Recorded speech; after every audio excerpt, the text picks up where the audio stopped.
lower your volume for a second, because what I'm about to say is not something I expected to hear, especially not now.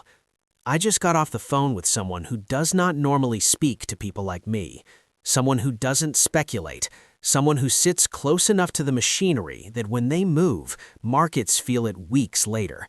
And what they told me about BlackRock and XRP changes the entire timeline everyone thinks they're operating on. This isn't a rumor. This isn't Twitter speculation. This isn't my friend heard from a guy. This is information that wasn't supposed to leave a boardroom. And before I even explain what was said, understand this.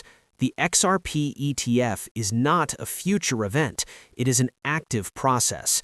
The paperwork is not theoretical. The internal discussions are not exploratory. According to my source, the decision has already been made. The only question left is sequencing. Let that sink in. For months, the narrative has been simple. Bitcoin ETF first, Ethereum maybe later, XRP someday, far down the line. That narrative is wrong. Not just wrong, dangerously outdated. Because while retail investors have been arguing online, institutions have been positioning quietly, methodically, and with intent. My source didn't use the word if a single time. They used when. They described the XRP ETF as Phase 2, not a side project, not an experiment, Phase 2 of a broader digital asset capture strategy. When I asked why XRP, the answer was blunt: liquidity, infrastructure, regulatory survivability. XRP didn't just survive the legal onslaught, it came out the other side cleaner than almost every other digital asset on the market, and that matters more than hype ever will. BlackRock didn't rush into Bitcoin by accident. That ETF was the most coordinated regulatory ballet Wall Street has ever seen. Meetings with the SEC, quiet alignment with custodians, liquidity modeling done years in advance. When the filing hit, the outcome was already decided. Approval was just paperwork catching up to reality. That was Phase 1. Phase 2 is about scale. Bitcoin is framed as a store of value. XRP is a settlement rail. Institutions don't move trillions based on narratives, they move them on rails, and systems need throughput. This is where the Ripple case becomes critical. While retail saw it as a threat, institutions saw it as a stress test. XRP was dragged through the harshest regulatory fire any digital asset has faced in the United States, and it didn't break. It came out with something no other token has: partial judicial clarity. Not perfect, but enough. Enough for compliance departments to stop saying no and start saying how.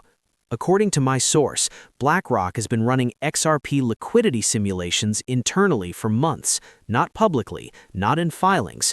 Models, stress tests, inflow scenarios, redemption cycles, and the conclusion was uncomfortable. There isn't enough XRP available at current prices to support meaningful institutional inflow without severe market dislocation.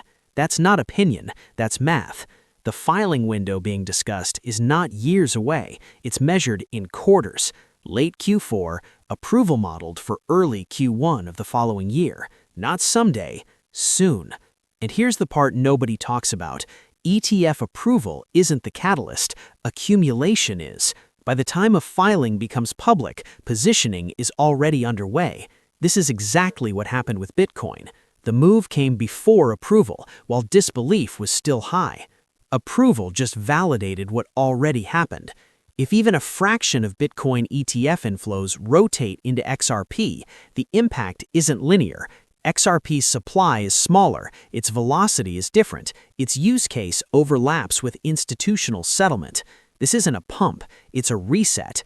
Because once an asset is wrapped in an ETF, it becomes collateral, allocable, pension eligible. Institutions don't chase price, they chase access, and once access is granted, they move, quietly, relentlessly, with size. The XRP ETF isn't designed for you, it's designed for them. But if you already hold the asset, you're standing at the door before it opens.